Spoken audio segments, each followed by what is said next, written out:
Hi everyone, welcome to The Journey, and it's another journey where we explore, this time it's an author who is a published poet. She has had many roles in life, a teacher, a wife, a mother, a friend, a confidant, and a counsellor. She is upbeat and resilient. A living, walking miracle, she has faced many challenges, including losing 4 years of her life in a fog of severe illnesses and the loss of her husband. Yet she still relishes life. She shares her words as miracles and magic, salt and light, goodness and beauty. And that's how she sees life.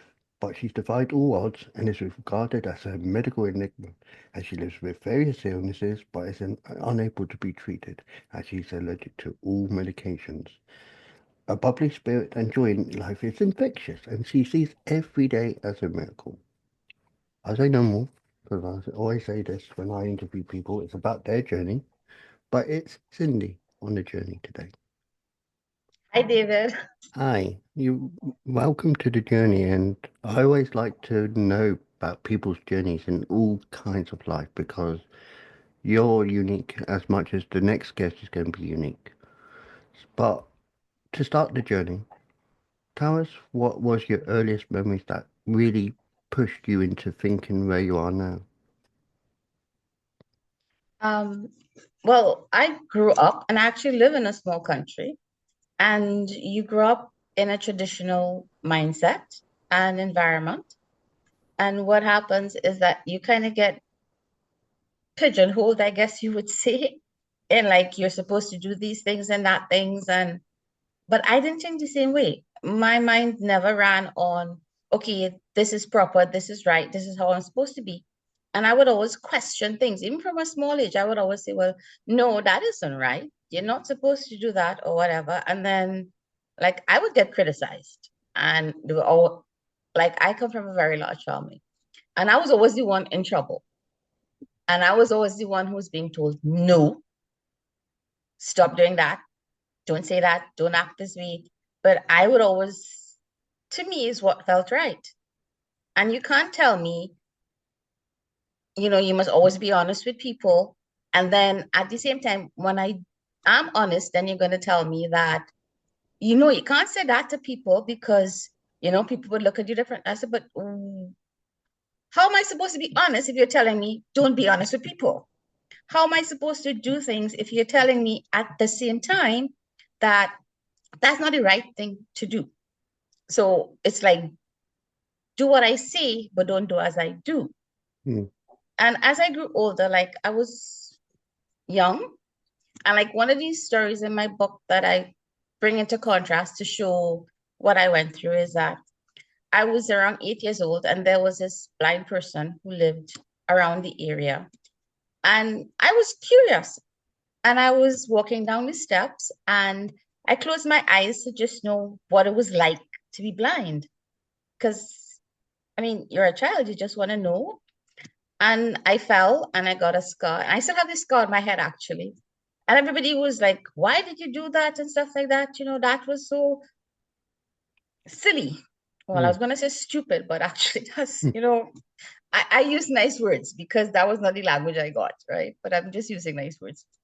And I said, but I just wanted to know what it's like to be blind. And they didn't understand why would I want to know what it's like to be blind. But that was just the way I thought. And then the person who was blind, when he found about it, he asked to see me and he said, Cyndee, why did you do that? And I said, because I saw you were blind and I saw how you moved and I wanted to know what your world was like. And he actually started to cry because he said, nobody ever thought about it in that way. And we became friends.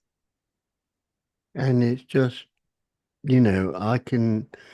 It's the curiosity because, if you see someone struggling or if you see someone with a disability, you often think, what's it like? And you try and be that person. And, from my experience, I always try to be a certain way with certain ways being grown up because I was curious.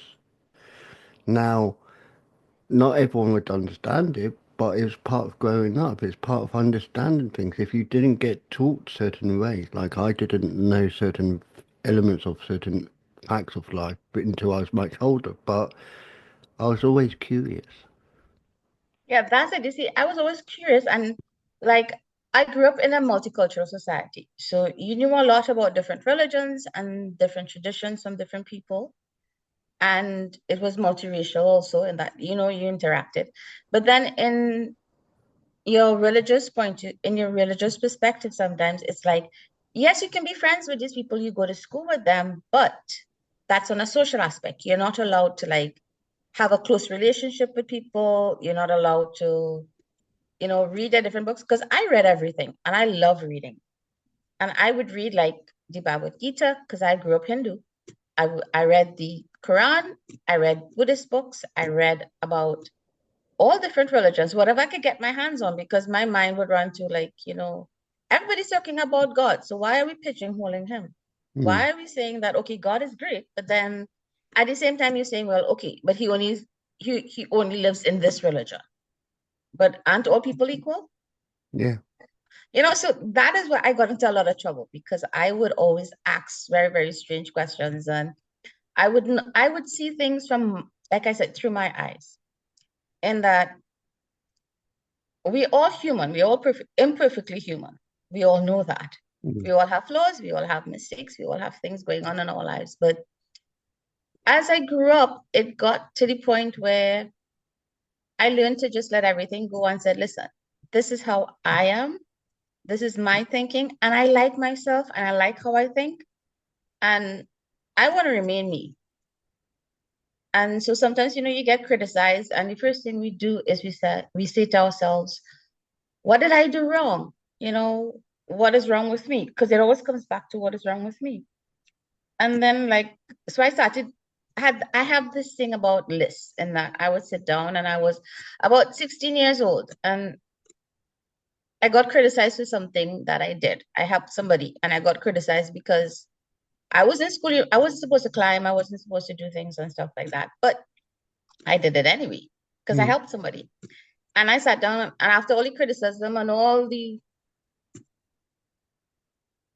ostracism from everybody, I decided, listen, I sat down and I said, listen, what is the good thing in this? Is there something wrong with me? And I made two lists, and then I sat down and I said, you know what? I really don't care because people are people and everybody is different. And the same way how I feel, other people will feel too. And you have to walk in my shoes to know who I am. Yeah. And And unless you live my life, you would never understand me. So you have to learn to accept people as they are. yeah. And you touch upon it in that way, and it's a way I can understand. It's about I am me. I can't be defined by anyone coming in unless you understand me. But at the same time, you are independent of your own thoughts. You're allowed to have your own freedom of speech. Mhm.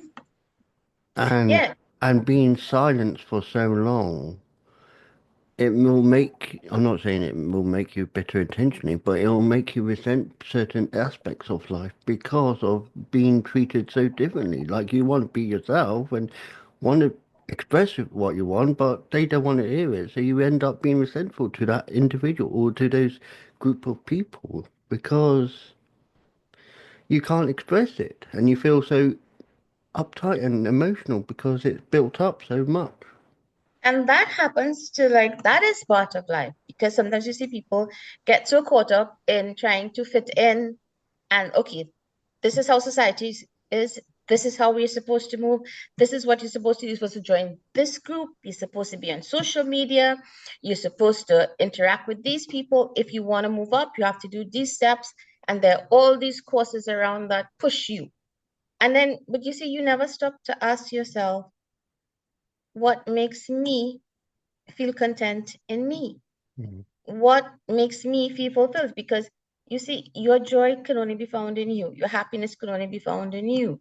And who you are should never be regulated by life experiences or other people's definition of you, because your expectations and there's only one you in the whole world who exists right now. So why do you want to fit into everybody's mold?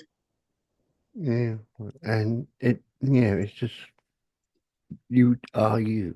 Like you said, the words as well, everyone's unique, and that's how I look at people. Everyone has a unique personality.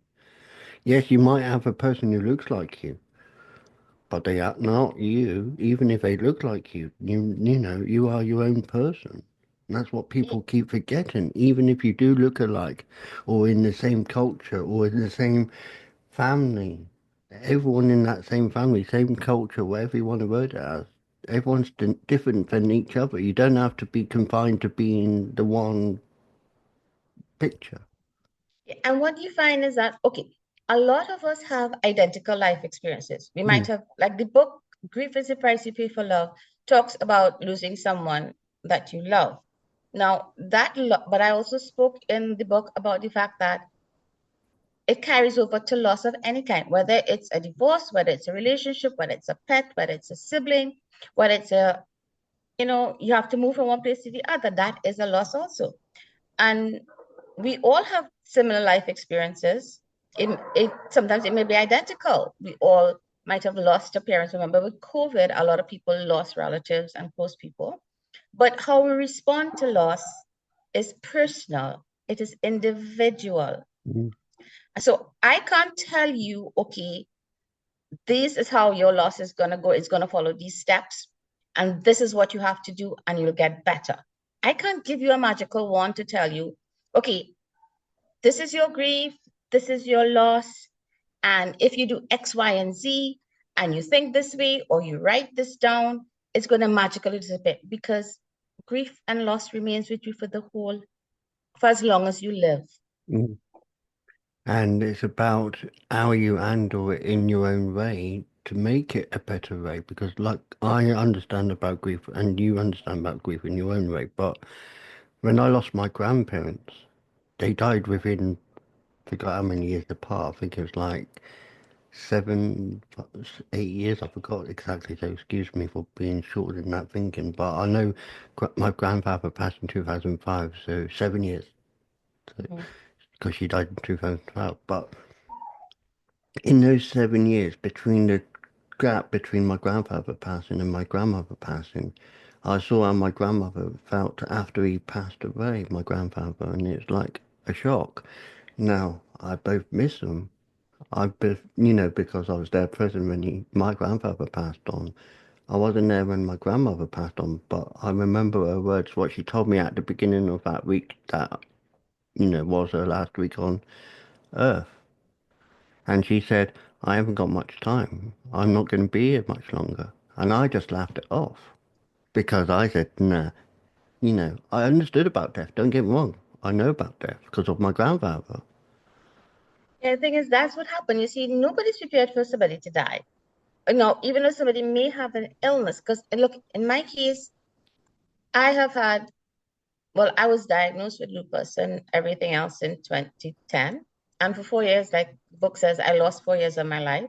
And my recollections are based on like short, brief glimpses of what I remember, but mostly from what my family told me and from reading my medical reports. That's how, you kind of get an idea of what my body went through. Mm, But to say like I was present, I wasn't present. But then when you suffer a loss, you see, you're not prepared for it because most people expected me to die, not my husband. mm, And I did get that response from a relative who asked me, why didn't you die instead? And that wasn't a question I expected, to be honest with you, because nobody wants anybody to ask them, well, why did you die instead? How is that fair? And my response was, I don't know. If you want to know the answer to that, you have to ask God because I never ask him why I'm still here, and maybe he'll answer you. mm. But, as I was explaining, my grandmother, she told me she wasn't going to be here. I laughed it off. By the first day, she was gone. But that, and then there was just two big chunks of my life that I always held close to me because I was always close to my grandparents. Two big chunks of my life was gone. My stability at the time was gone because I always relied on talking to my, grandmother every day on the phone.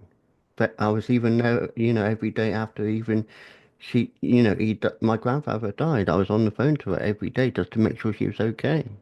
And then And to you see, have no that, connection, it was that is gone. the thing. You see, it's like the person is gone. You agree with the physical absence, but inside you, all you know is a space in that what was there before you can't reach out to in a physical sense. You can't talk to them, you can't see them, you can't be in their presence, and all you're left with is just the memories and that absence inside of you. Because it is an absence, and you can't relate to the absence. And that is where grief is messy, and grief is personal, and grief is indefinable, I should say, actually, because when you feel that loss, all you know is that something is gone from my life, something has changed, and I can't replace it, and it's never going to be the same. Mm. And you find yourself sometimes doing things automatically. Like you might say, "Oh, I have to tell somebody," and then you realize that, "Oh, I can't tell somebody that because they're not here to tell anymore." Yeah. Or when I go to see this one, but there's no one to see. Mm. And it is so relatable, and you are touching on the way I see it because, you know, when you don't have that stability, when you don't have that, oh, that's missing in your art, I'm not saying it's difficult, but I find it more harder to express things, and it's more harder for me to be who I want to be because it feels like it's holding me back in a sense. I know it is, but at the same time, I know it isn't because why should I let it hold me back? Because I got to be positive, and I am trying to be positive. I'm trying to be positive for the future now. What I've got for me, what I've got around me, who I've got for me, and as a consequence, that knock-on effect does affect relationships. And I'm not saying it intentionally does hold me back in the relationship side of things, but it makes me feel scared. And you see, that is all part of dealing with a loss. And you get insecure in yourself because everybody wants stability. Humans are created to have human connection.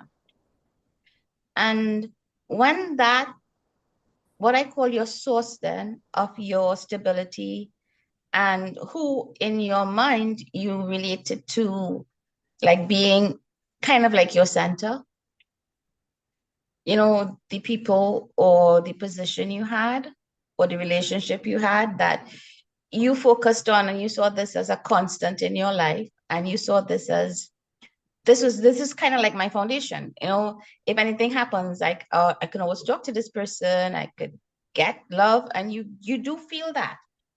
And when you experience the absence or the loss, what happens is that you get off balance.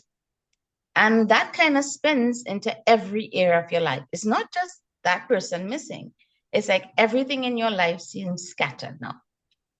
And while you know to yourself that, okay, before it was like with your grandparents, in for the instance, it was like you and me, in that you had your grandmother, so it was you and me, so it was we, and we were like a unit. But now you are gone and it's just me. And how am I supposed to function now without that missing part of me?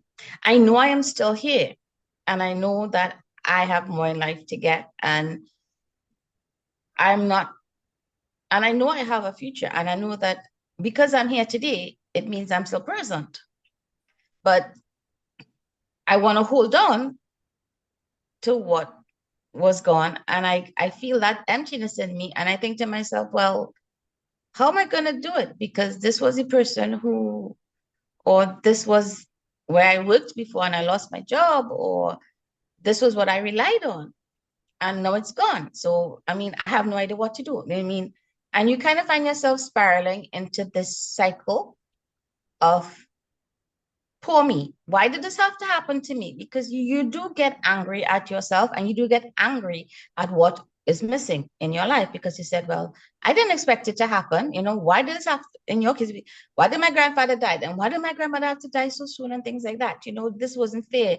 And I don't deserve to feel this way, and Mm. you count into yourself and you pull yourself down and you get stuck in the cycle of I want more in my life, but at the same time, I don't want to take a chance because if I get too close to somebody, I could lose them. Yeah. I can really feel those words. And like I said, those words are strong. And I'm trying to not trigger in anyone in my thinking. Like I know you're trying to not trigger anyone in their thinking, but it is true. It's about accepting and trying to be strong in accepting as well. That's what I believe is trying to make me stronger. Yes, I've got a long way to go, and I'm gonna, get into that balance to say I can do it. But it doesn't happen like that, and that's what people got to understand. And luckily, I do have people who understand. I do have someone who understands that. But at the same time, I shouldn't be abandoning their thoughts just because of my self-pity, my self-wallow, whatever you want to describe as. I got to still be David. I got to be You have to strong. be present, Yeah. is more likely, because what happened is that very often what we do is that people seem to think there's a time. There is not a timeline, because sometimes people would ask you, well, that happened a while ago, you should be more ahead. You should be moving out, you should be doing things, you should be, you know, and then too, there is a difference between acceptance and agreement with what happened. Because sometimes we could accept somebody is gone. We can accept that they're no longer part of our lives, and or the job or something or whatever is gone. But we don't agree with it. And that we don't say, okay, this this was part of my life. It's not here anymore. And I accept that the person is gone, but I have to agree with it. It's like you have a contract for something to happen, you have to Mm, have both sides agreeing, right? mm, And you have to agree with the terms of what is written. So, like when you lose someone, the terms are they are no longer here. The terms are I am still here. The terms are I live another day, and maybe I have a future in front of me. My life is unpredictable, but I have a future in front of me, and it is up to me to know how I'm going to do it or what am I going to do with it. And that is where agreement comes in. Like I told you, it's like a contract. If you have to look at doing a contract with somebody. So you have to make a contract with yourself in that I accept the lost. I know that they are no longer here. I will treasure the memories because those are things I cannot, that will remain with me always. I will always remember the love. I'll always remember things we did together. The memories will always be in me. mm. And that is how I carry the person in me. And I agree with carrying the person in me. But at the same time, I agree that I am still here and I have much to do that I want to do.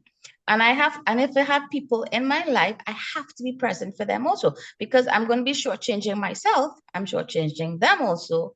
And I'm shortchanging every relationship or every other job or every other experience I would have in life because I am so focused on just what is no longer here. Yeah. So going into the present, and obviously you've written poetry, you've written a book.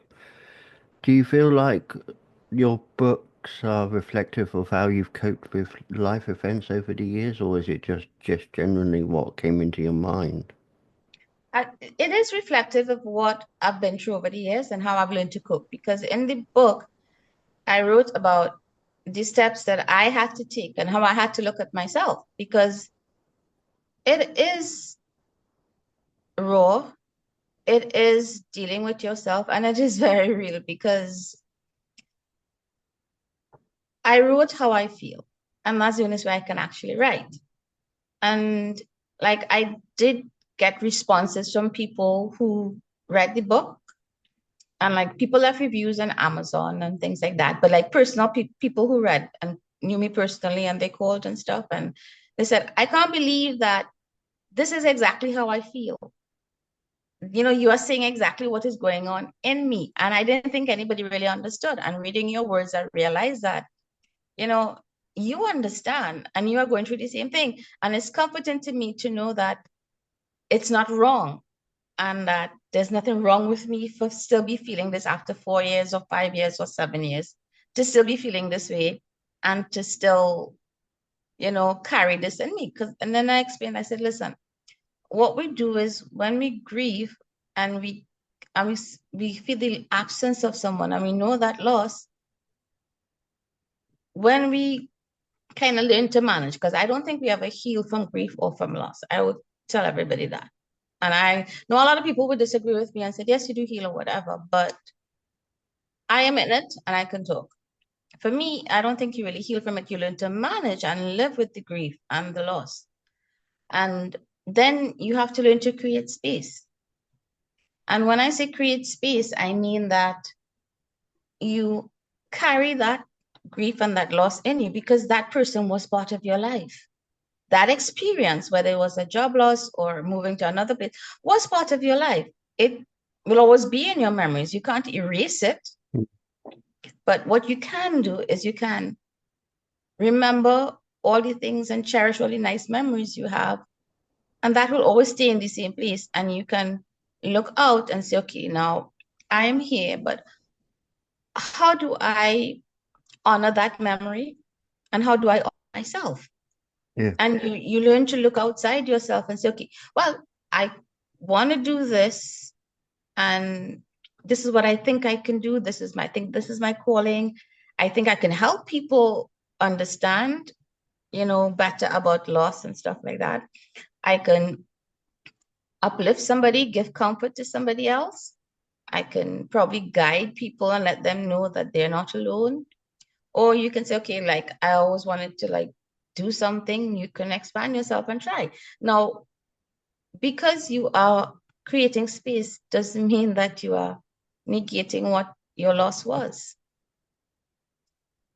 Yeah. And when you write, it is a way of releasing that up to, lots of feelings because if you can't vocalize it and you write it, people can be alongside you, understanding you more if they can read about it.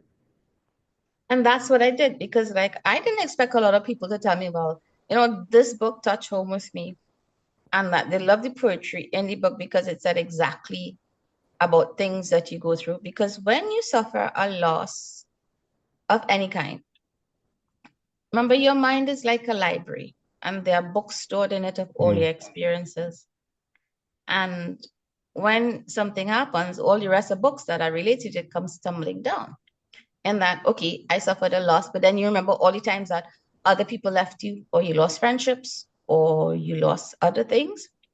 And it kind of pulls you into this cycle. And which is why I said that it's important that we honor the grief and we honor the loss and we honor the memories.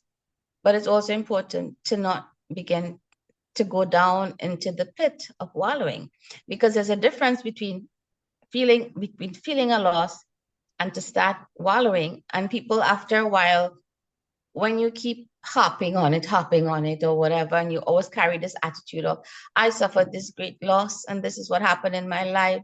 So feel sorry for me. In a sense, that's what you're telling people. And that kind of, and people who would support you and who would like to be there for you, they get turned off because remember, they don't know what you're going through. But you have to understand also that when people tell you, okay, well, what can I do to help? Why don't you do this? It's not as if they're insensitive, but what they're trying to do is they're trying to support you in the only way they know how. Yeah. So your books, I assume, are on Amazon and just Amazon or anywhere else? Well, it's on The Pieces of Me by Cyndee, which is the poetry book. That is on Amazon, as well as Grief is the Price You Pay for Love, but that's written by Faye Allian, which is the pseudonym I use. And they're both available on Amazon. And there's also an author's website that was set up for Grief is the Price You Pay for Love. It's www.fayeallian.com. Okay, and I'll make sure that gets included in the description after I edit this video. So going into the future, obviously we can never say what we want for the future, but you want to help others. That's the key. We want to help Yes. others for the future. And because what we've learnt as ourselves, as myself, as yourself, we want to help people who are learning their discovery of that self-belief, whatever you want to call it. Do you feel like it's going to be easier for the people who are going to be on their journey moving forward with an understanding about grief? Yes, I think it will because very often, like we can talk to people about it and we can vocalize it. We can listen to 101 different videos or people speaking about it and stuff like that. But sometimes when you sit down and you read it and it resonates in your head, it kind of has a different impact. Reading something is different from listening to something because you tend to tune out after a while if you're listening to something, because Yeah, you might be doing something while you're saying something, you're listening to something, so you're not really focused. But when you're reading and the words begin to make sense to you, and then the way I have written the book is that it is all real and it is about things that actually happen and people's responses and my feelings. Because sometimes you might appear to be doing well and you're functioning but inside you're still torn. And then sometimes when you're alone and you hear a song or you smell something or somebody says something, it triggers you and you find yourself being unexpectedly pulled into what you felt before. You remember and the loss hits you very deeply and it's unexpected. mm, So in the book, I mean, I speak about this the instances where things just come up and the fact that you have to give yourself leeway also. And that sometimes you think, I am better at this. No, I should be doing this. I can do this better. I come on, I am stronger than this, I can hold this in and I can move. But remember, you're human too, and it's okay to feel your loss.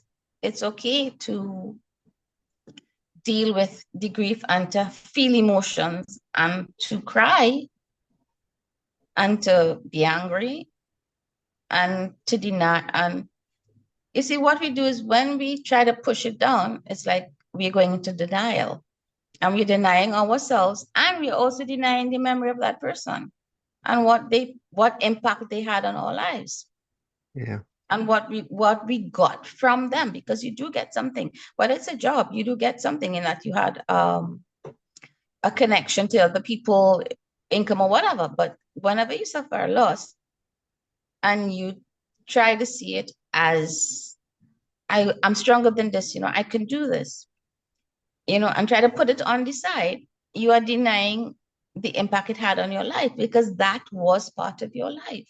yeah.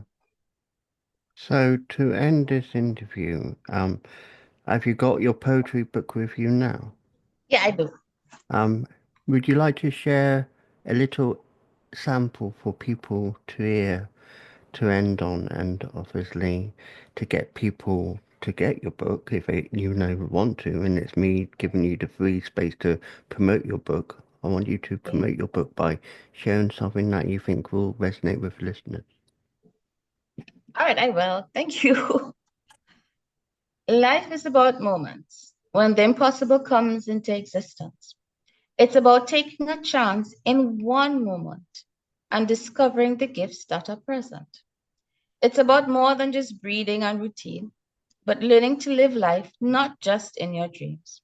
It's about igniting your inner fire and expressing and embracing your true desires. It's about finding your individual passions and sometimes going beyond logical reasoning. It's about having a catalyst to fulfillment and learning to find your own contentment. It's about realizing that you can fly without wings and hold in your hands what makes your soul sing. It's about waking up with a purpose that's not just societal or has closed doors. It's about deciding to change paths sometimes and fighting your own inner resistance. It's about creating memories that last throughout eternity. It's about taking time for those who matter and not always saying one day later. Life is about living the moments that you carry deep and the blessings of love and happiness and serenity you always keep. That is amazing to end on, and I just like to say The links for a book, poetry, and a book will be in the description below. But Cyndee, thank you for sharing your journey with us today. I hope the light carries on shining. I hope people feel inspired by your words and feel hopeful that you are never alone in no matter what your struggles are. If it's grief, if it's just dealing with anxiety, you're not alone. Thank you very much. And I thank you for the opportunity to talk about it, because when I wrote this book, what I wanted was that I really wanted to show that you can learn to cope with it, and it's not something that you'll ever really be able to put one side, but it's okay. It's okay to live. It's okay to hold on to the memories. And love is the most courageous thing you can ever do in your life. It is indeed. But thank you for sharing that with us. Thank you very much, David. Thank you. Our thanks to our guest for a wonderful journey. And now a couple of messages to share with you.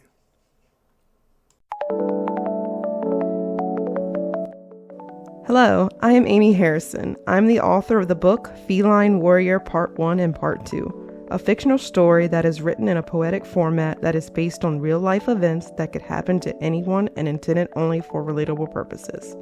This story claws into Catgirl's past abuse.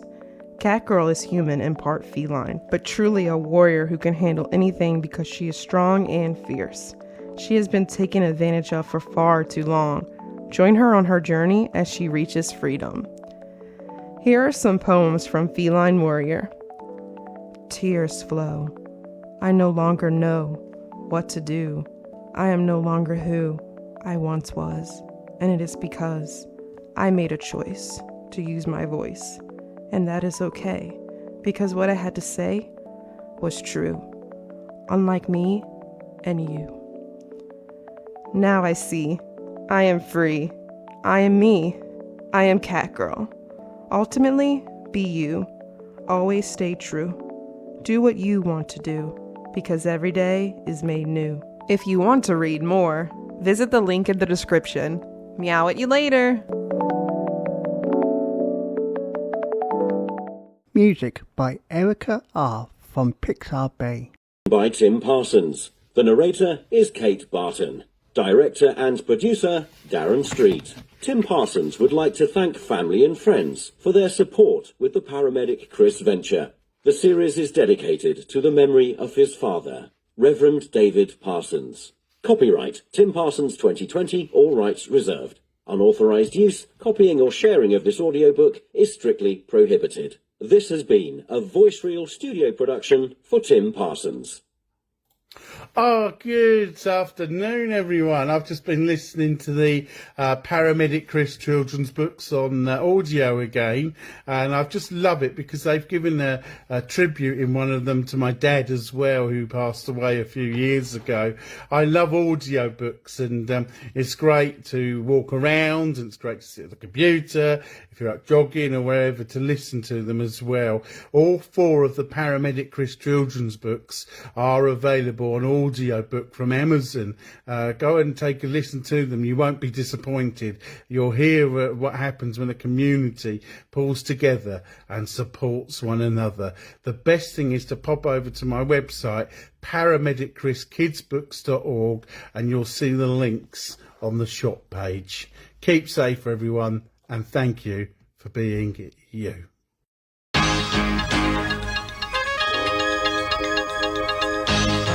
The Journey podcast explores stories of personal growth, challenges, and life-changing moments. Each episode dives into unique experiences, offering insights and inspiration for listeners navigating their own paths. I believe everyone has a story worth sharing. If you'd like to share your journey with David and others, email your story to wisewords1983@reborn.com, and it may be featured in a future episode.